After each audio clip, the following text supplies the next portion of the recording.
Hey guys, welcome to another episode of the Leverage Your Podcast show. And today I'm going to talk about a topic, and I've always been slightly interested in it and want to know more, but it's not really something that's talked about, and that is accessibility where it comes to like the digital space. We obviously know about accessibility where it comes to buildings, buses, transportation, and so forth, but it's such a broad topic. So, welcome to the show, Dominique, and excited to chat accessibility. Well, thank you so much for having me. I'm so excited to chat with you. Accessibility in general is something I'm quite passionate about. Yeah. And as you say, in the digital space, it's not talked about nearly enough. And yet our lives are completely online. Yeah. I know. So how'd you get into that field?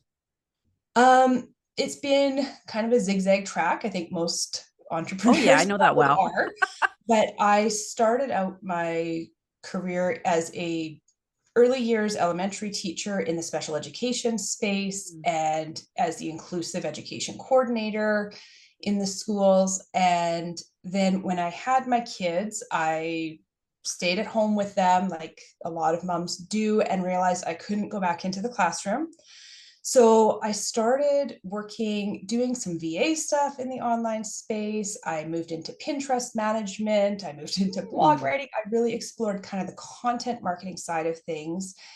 Um, and as much as it was working for me, it wasn't really fulfilling me at all. Oh So wow, I yeah. decided I need to take a few steps back and see how I could marry together my past experiences and actually do something I felt passionate about. Yeah.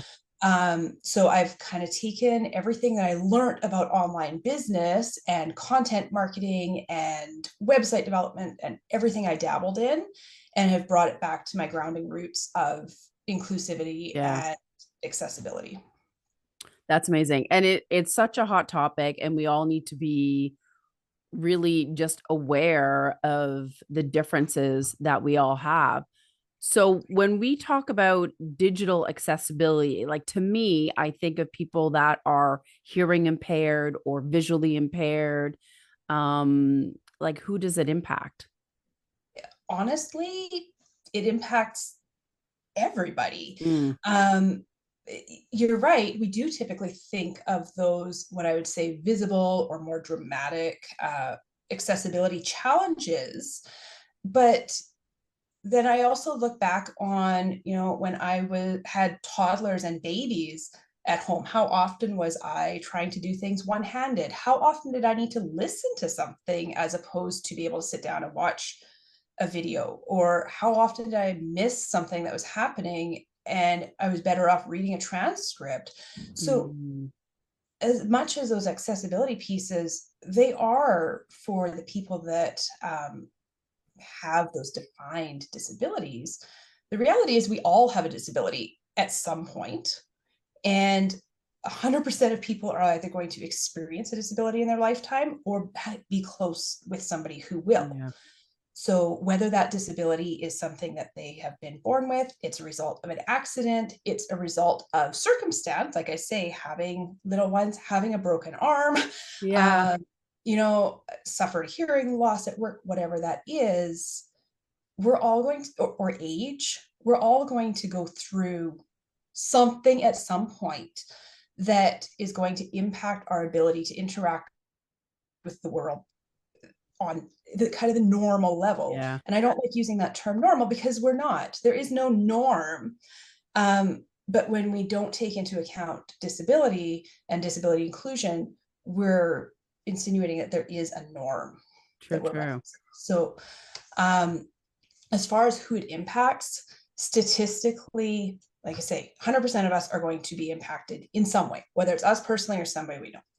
But getting right down to it, 71% of, or sorry, 70 million North Americans currently have some sort of disability, Oh which wow. is 1 in 5 North Americans. Um, and if we want to take that from a business perspective, which a lot of your Mm, podcast hosts are building a business, that's huge buying potential.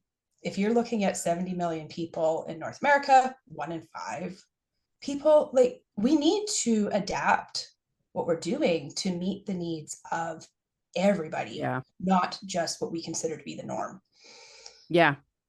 I totally agree. So obviously, as a podcaster, we're using a ton of different mediums, right? We're using video, audio clearly.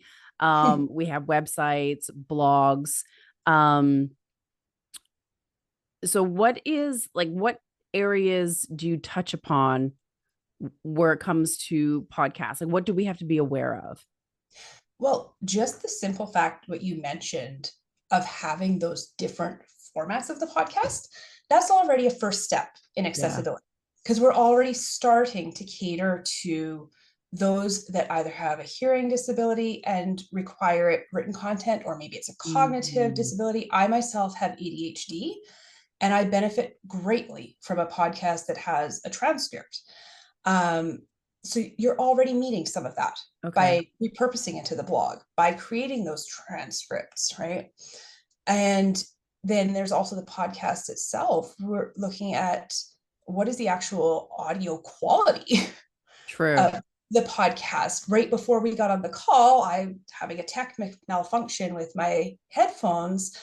Well, that's going to impact the audio quality of the podcast. It's going to impact how well it's going to be received by your audience if that's not addressed, right? Um, so we're really looking at kind of how are we presenting the podcast and how can we make sure that my message can be received by anyone, regardless what their needs are. So including, like we've talked about transcripts, um, if you have video content, doing sort of any sort of closed captioning with the video is Mm, extremely helpful as well.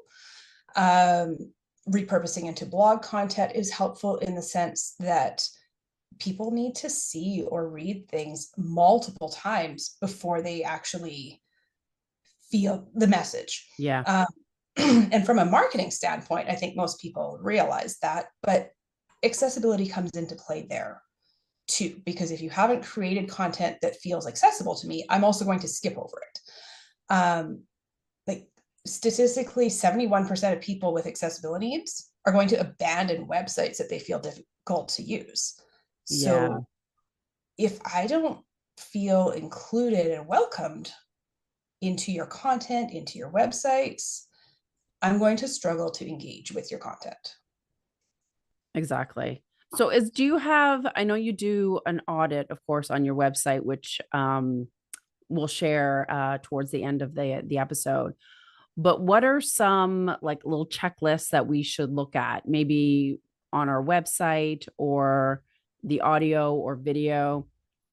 Yeah, so some really simple things to look at that really, really enhance the accessibility of your site. And the majority of people have some sort of site with their podcast. So we're not necessarily talking just about the audio that comes out for your podcast. When I Yeah. refer to your podcast, I'm referring to the whole ecosystem of your podcast. So if you're looking at your website, color contrast Oh, is huge. Um, it, if you do not have appropriate color contrast, there are certain people with visual impairments that just literally are not going to be able to read or see ooh, your content. So you have to have a high level of color contrast. There are some websites that make it really simple to check that. And I can even share that with you if you'd like to oh, throw great. that Yeah, into yeah. show notes. And so that it's super simple. You put in your foreground like hex number or color, and then your background, and it will tell you automatically if you pass or fail by accessibility criteria. Hmm. Simple. Okay. And if it doesn't pass, then maybe we need to be picking darker or lighter colors to Yeah. so other things that I see really common on websites is not producing a transcript with the podcast, or not producing a transcript that is easy to find Okay. with the podcast. If somebody with accessibility needs to dig for the content that they're looking for, like the transcript for your podcast, Yeah. you've missed the mark, because the whole point is to make it easy for everybody. So if I have to follow 5 links just to get to your Oh, yeah. No. transcripts, no, Who's going to that's have the not. patience for that? No, I don't have the patience, and it's taking up way more cognitive capacity than Yeah. I care to commit to it, quite honestly. So those transcripts are Okay. important, but Is a also blog okay? a blog is great, but Okay. I would suggest both. Oh, okay. A blog is great because it breaks the content down in a slightly different way, Yeah. but the blog itself needs to be written as a blog.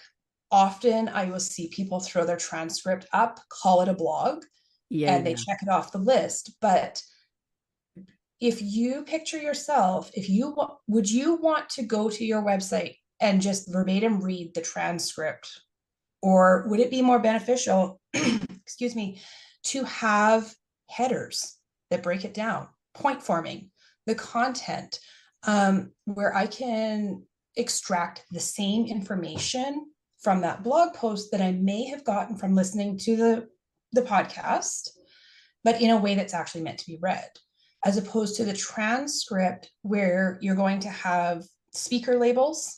So the transcript for our conversation is going to say, I would assume, when you are speaking, when I'm speaking. Timestamps are also hugely beneficial because then if I miss something in that conversation, I can easily find where it is in the transcript without it Mm, just being a wall of text. Spacing is very helpful. I've seen some transcripts that are literally just a huge wall of text, and I yeah. can't It's I can't overwhelming. decipher that. Um, so that transcript is important. The other thing that I see happening, especially with AI really making its appearance over the past while, is AI is really helpful in creating those transcripts. That's a given. There's plenty of programs out there. You can throw the audio in, it'll spit out your transcript. That's great. But if you're just going to go and post that, you're still doing a disservice to anybody who's trying to rely on that transcript because it may not be accurate. Mm, So we need to check the transcript for accuracy. And then all those formatting pieces that I've mentioned. It's not yeah. good enough to just throw it into the AI program and check it off your list. No, that's another big to do. I mean, but I see like if you have buttons that open it up as a PDF or because it Yeah, is a and lot to that's add onto the blog. yeah, totally fine. If you open it as a PDF, or some podcast hosting programs, it's just added, embedded kind of Oh, right okay. within the show notes. I know, like, I still have a little bit of my VA clients, and I do some podcast editing for one of them. And we can often just throw the transcripts right into her show notes and link them out. So they're not a visible page on her website, but they're Mm, easily found because it's yeah. just one. Or I have another client who she will do her written blog post, Hmm. and then below the written blog post we have the transcript for the episode, so it's all in Okay. one place, but it's formatted in a way that's welcoming and Yeah. accessible. So there's different ways of doing it. I wouldn't say there's one approach to doing Yeah. it. It just needs to be intuitive, and nobody that needs it should have to work harder than anybody who doesn't need it to get there. Yeah. Fair enough. Are there things to consider that are specific when it comes to the audio? I mean, yes, as podcasters, we're supposed to have clear audio, but are there any like your cadence, the volume? Are there any other things that we need to take into consideration? I think that kind of comes down to basic speaking techniques. So, yeah, speaking at a speed that works for others. And most programs, when you're posting, are going to allow your user to, or your listener to adjust the playback speed. And that's great. I myself use That that is all the time. handy. As somebody with ADHD, I go into pretty much everything and hit it on 2 times speed. And I listen to it Holy because, Hannah. and if there's something I want to go back on, then I'll Yeah, slow it down. yeah. Um, I just honestly don't have the patience to sit through Yeah, a 5 minute thing when I can make it 20. fair enough. um, Absolutely. so I don't know from an accessibility standpoint if there's much that most podcasters aren't already trying to achieve Yeah. within their recording. So speaking clearly, avoiding any jargon that you're not going to be defining Mhm. within the episode. So assuming that your listener maybe hasn't listened to all your other episodes and doesn't know all the technical terms that you're using. So avoiding acronyms, jargon, things that people might have to go look up just to make sense of what you're actually saying to them, Yeah. I think is hugely beneficial. But that's something I would say beneficial to the entire population, not just when we're talking Yeah. about Fair disability enough. inclusion. Now, I was told for like social media, obviously, as a podcaster, we're sharing the episodes on every social media platform Sure. imaginable. And I've been told that there are, sorry, certain things we need to do, like do the emojis, like they didn't like them in the middle of a sentence, or you had to do hashtags a certain way. Are there any tips that we have to abide by that would help people when we create social? Yeah, for sure. The biggest thing I see lacking on social media is the use of alt text. Oh, Um, so when you're posting an image, yeah. most platforms now will allow alt text to be posted. If they don't, you can put it in the comment of your or in your caption of the post. But let's say I'm posting something on LinkedIn. That's where I'm most active. When I go to post it, alt text is an option. And most people will just skip over that. They won't even Yeah. put anything in there. What alt text is a text-based description of the image for somebody who has a visual impairment. Mm, So what is in your image, I should be able to make the same picture in my mind if I can't actually see it. So that includes the text that's on your image, that includes what the image is itself. So for something like this, let's say that you put up a little square picture for the episode, it might say something like podcast 337, guest speaker Dominique Dunlop, accessibility consultant, um, and then maybe a little blurb, and maybe it has a picture of me. So your alt text is literally going to be headshot Dominique Dun oh, headshot okay. of Dominique Dunlop, digital accessibility consultant, episode three. I don't know what I said, Yeah. 337. Um, listen to learn tips about Yeah. whatever. Everything that's Okay. on that picture, I should be able to describe it. And the way I like to break that down even further is I should be able to describe it to my 6-year-old, and she should know what the picture is of.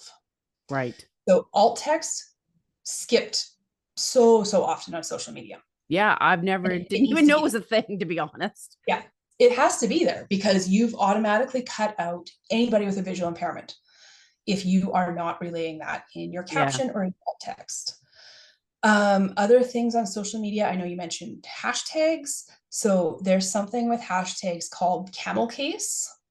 And what that is if you have a multi-word hashtag. So for instance, um, maybe the hashtag we're going to use is accessibility tips for podcasting. I don't know.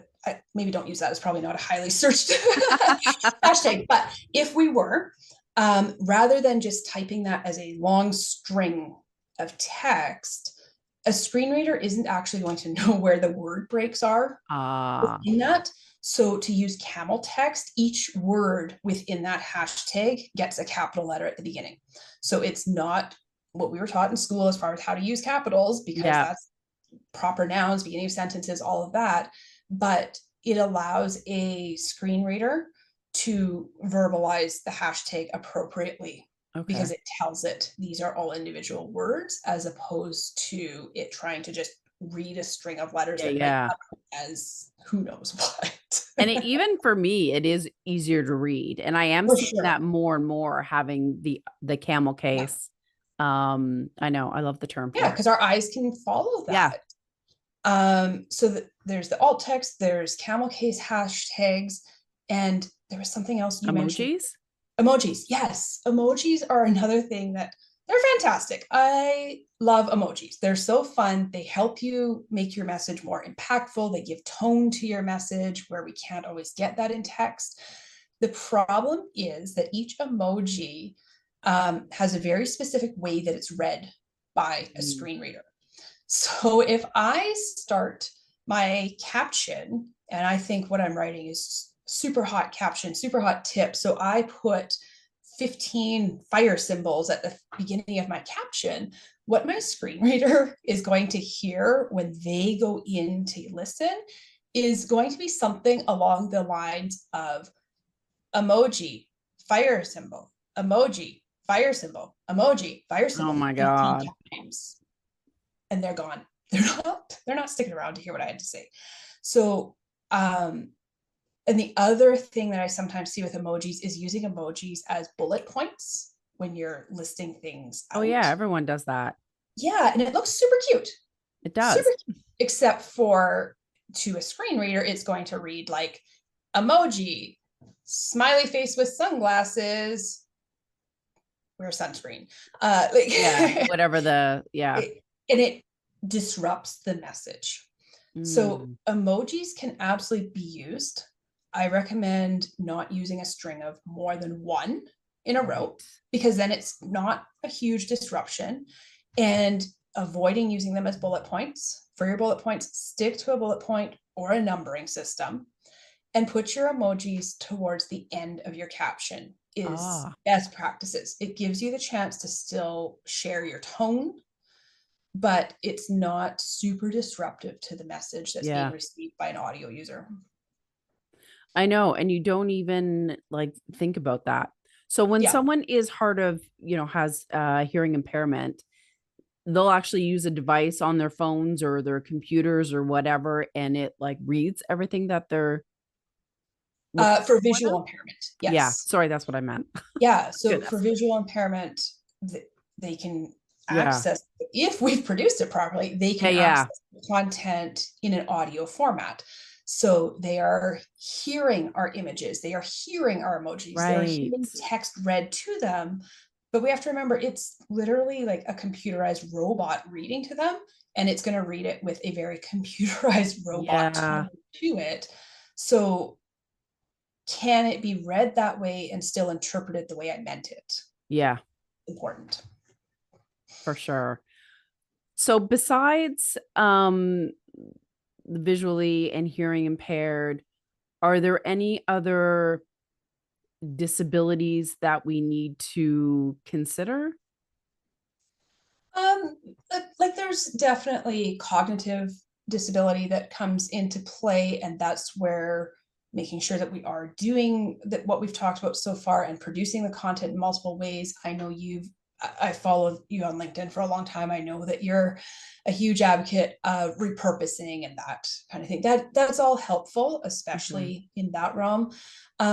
There's definitely things that come into play as far as physical disabilities, but the bottom line is if we're following best practices, you are kind of putting out a catch-all net Yeah. that's going to allow anybody, regardless of ability level, to interact with your content.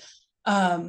So I wouldn't say that it's important from a podcasting perspective to focus on any sort of specific One type of over another. disability. It's Okay. more so how can I ensure what I'm creating is inclusive? And I'm a huge proponent that you can't be inclusive if you are not first accessible. Fair enough. I know a lot of people say, "Oh, my business is very inclusive." Well, if 1 in 5 North Americans can't actually access what you're putting out, are you that inclusive? Yeah. I know it's funny. We think inclusive and we automatically think of like race, Yes. sexual Yep. preferences, Yep. identity. We just think of that automatically, Right. but there's so much more. Yeah, you cannot be inclusive if you're not accessible.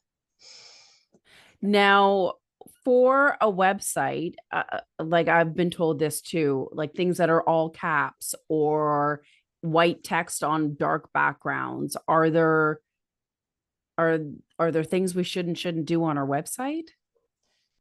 Yeah, the color contrast is a big one that we Yeah. talked about. I wouldn't say that something like light text on a dark background is a no-go, it matters whether that color contrast ratio is Okay. adequate. But as a standardized rule, no. But that's not to say there aren't some readers and users that are going to struggle with it one way or another. Okay. And that's the thing about accessibility. There are guidelines, but you're never going to catch 100% of the No. population. Our goal is always to be as accessible as we can be Hmm. and not excluding more than we need to be. But what I find accessible, you might not. Yeah. So at some point, there are some judgment calls involved within the guidelines. And that's something I do talk to my clients about, that sometimes the rules don't always 100% fit. And I Yeah. think that goes with anything, right? And so is it easier for most people to read black text on white background? Yes. But that's not going to be Yeah. every.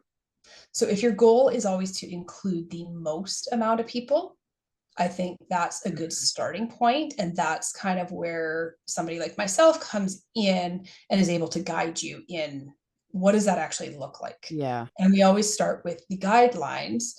So there's something called like the Web Content Accessibility Guidelines, which is kind of the overarching document of web accessibility. Who creates that? Where's that come from? Um, it's created by the Web Content Accessibility Guidelines Consortium. So Okay. an organization that this is what they have done, right? And Yeah. it's helping the digital world feed into ADA compliance, like the Americans with Disability Act, that sort of thing. But when it comes to accessibility, there isn't going to be hard and fast rules that we can 100% apply all the time Yeah. or everything. Of So course, true. some pieces of there is, but You have to have some. like as far as like what you said with the text, I would try and stick on my own website. I do black text on white background, Same. but I also have some areas where I've used headings that's a white text on a very dark background, and that's perfectly acceptable Okay. too. Um, Headings are something else on your website that a lot of people aren't using correctly. Oh, H1, H2, H3, yeah. especially if somebody has designed their own website or their designer isn't familiar with accessibility guidelines.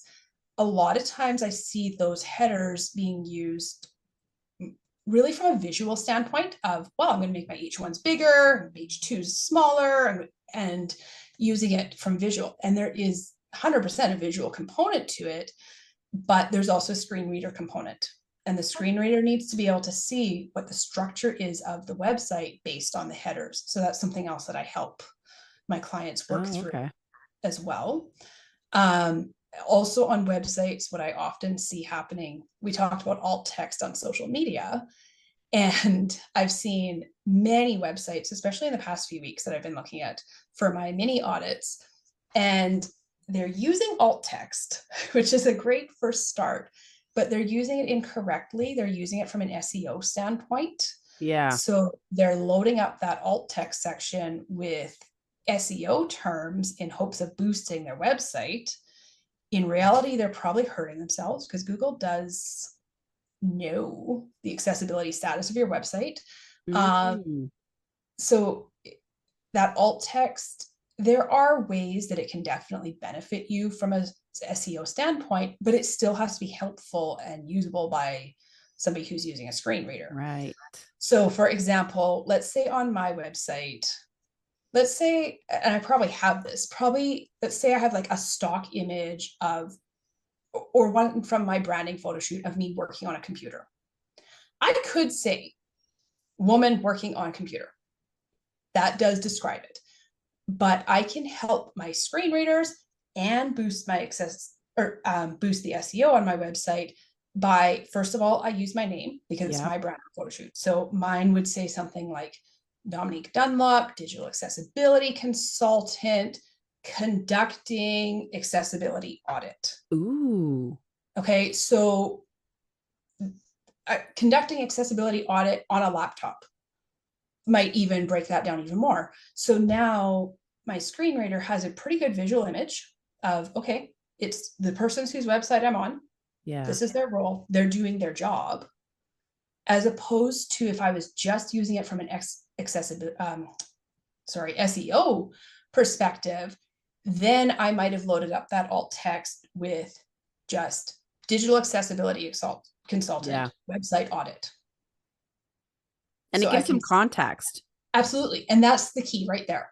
Okay. What is the context to those SEO words? So we don't have to abandon SEO. Right. Accessibility can be huge for your SEO for sure, but you can't, it's almost abusing the alt text Yeah. category if Yeah. just for SEO. Fair enough. Well, I'm guilty of that, so I'll change it. But if you don't understand the purpose of the alt Yeah. text, what else are you going to put there?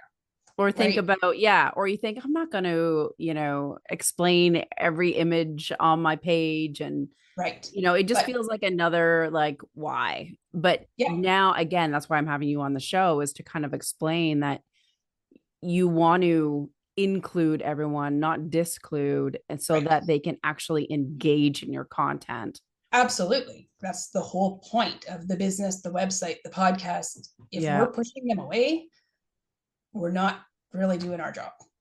correct. I want to ask a quick question about captions because I'm curious because I hear all sorts of different points of view. So captions on like reels, videos, and so forth. Sure. Some people like it to have it like on two lines. Some people prefer the emphasis like just one word at a time. Um, is there a way that's right or wrong from an accessibility standpoint? Um, I would say one word at a time is difficult I think for, so. yeah. And I think that's something like, again, look at your own content. Does it feel comfortable to you to read, or does it look like a marketing ploy?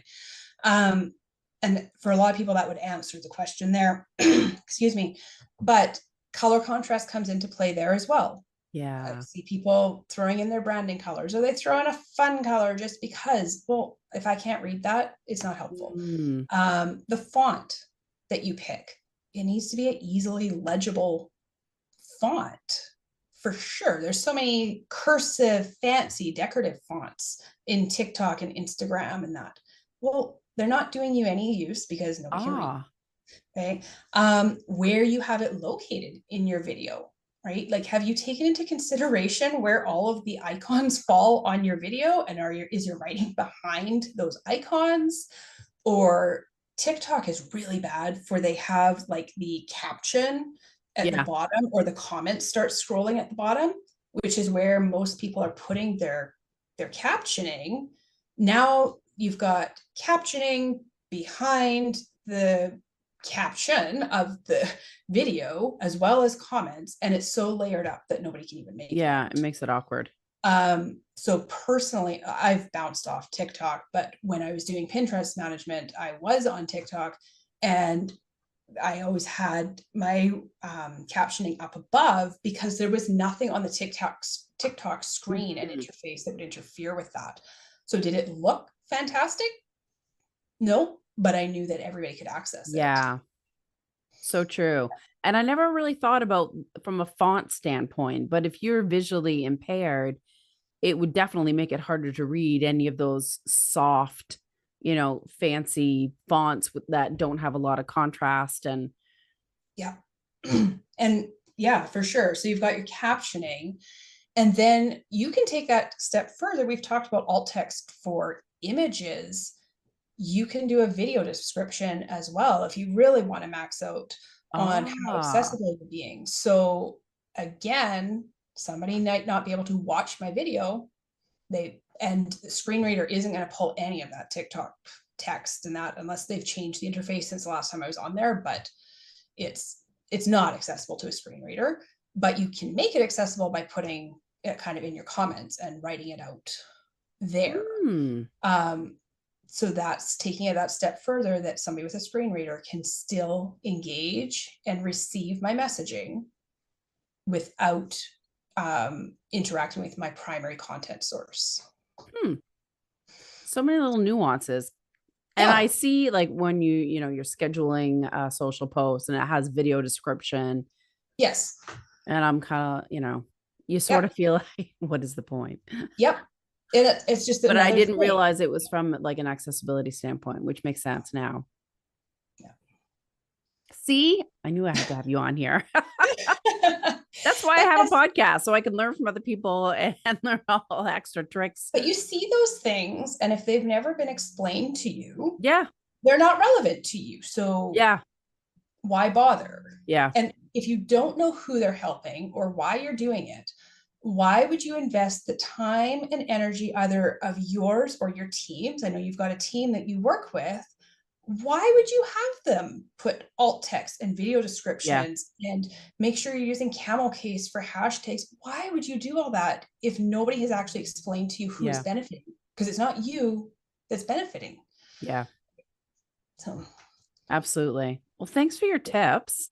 yeah, like you don't know what you don't know, Yeah. I think is what it comes down to. Wholeheartedly. Absolutely. Um, do you think anything, is it a field where it's static, or like as we change with AI and technology, do you think the accessibility guidelines we'll have to adapt with it? Yes, and they have. I think I believe they're on rendition 3 now. And we have to keep in mind that, say, 15 years ago, there was no such thing as web Oh, totally. accessibility guidelines, right? So the online digital world is changing faster than anyone can keep up in any field. Um, and accessibility is absolutely no different because the AI tools are making certain things easier. The AI tools are making certain things intuitive, but at the end of the day, it's still AI, Yeah. and it still has to be done for a human perspective. So if we're relying on a computer to do what needs to be done for a human, it might need a little bit of our input and hand Yeah. holding once in a while. So they're fantastic. I use AI. Like, I do not sit here and type the transcripts for my clients' podcast Heck episodes. no. Not going to happen. But once I throw it through AI generators like Otter or even Chat GPT or any of those, then I have to sit down and fine tooth comb it and make sure it's actually what my client wants to be putting out Yeah. into the world. Um, some of the terminology that Chat GPT will pick up from audio is not always No. acceptable. Some of them are hilarious. I'm like, that is not what was said. Or how it will spell certain people's names Yeah. or things like that. And that might seem kind of minor. Well, does it really matter if my guest's name is spelt correctly in the transcript? Well, it sure does if I want to go and Google that I guest know. and figure out who you were talking to. Um, and just as a general respect to your guests too. Wholeheartedly. So it's constantly changing. Yeah. I don't think there's any such thing as a one and done. Accessibility is never one and done. Accessibility needs to be an ongoing commitment Yeah. within the business, within the organization. And when I'm working like with, say, corporate, or I work mostly with education institutions, health and wellness Mm. professionals, um, or like anybody who really needs to have that accessibility at the Yeah. So forefront, true. they want it to be one and done. They want to pay the bill, get their website accessible, and then bounce. The reality is, every blog post that they add, every image that they add Yeah. to their website, every time they make a social media post that links to their website, there's risk of accessibility issues cropping up if they haven't also preloaded their team with training I was or just with going to say, I guess you kind SOPs of need or to, I was literally just expectations. going to say that. Absolutely. Like, you can't hand it to me and say, do it, and then we never want to touch it again. Yeah. Yeah. Or you can't come to me and say, we need to do a full audit, make sure that we're legally compliant, we're inclusive to accessibility, but we're redoing our website in 3 months, but we'll be good enough. You No. can't. No, it's an ongoing thing. It has to be a commitment. And that commitment comes from knowing why you're doing it. Yeah. And for new podcasters, it's like rebranding your podcast, doing that cover art when you're rebranding your website, thinking about that color contrast. I actually had a client that was rebranding, and we were trying to figure out like okay, what colors are we going to use in this? And one of the girls that was working with us, she's like, her son has visual impairments. And she's like, I ran this through that tool that you mentioned, or one of them maybe. And she's like, that's not going to work. That's not going to work. That's not going to work. And here's why. We're like, Yeah. hot damn. Yep. And accessibility measures, again, from a business standpoint, are always less expensive to implement proactively Oh my as God, opposed to absolutely. reactively. If you go and get your website completely redesigned when you rebrand, and then you show up to check in with me and say, so let's just make sure things are good, you're going to be forking over a lot of money to your Yeah, web yeah. designer when they get my reports back. But if we can work on that collaboratively, proactively, Mm, we can make sure that your branding colors have accessible combinations in them. We can make sure that your logo is going to be accessible. I'm not a brand designer, but yeah. I can work with a brand designer Yeah. who may not have the accessibility component, or I can work with your web designer and let them know in your mock-up phase, hey, those buttons, those don't work. We can't, it's Mm, not going to work like that. Um, I have a web designer, actually, my web designer that has done my website.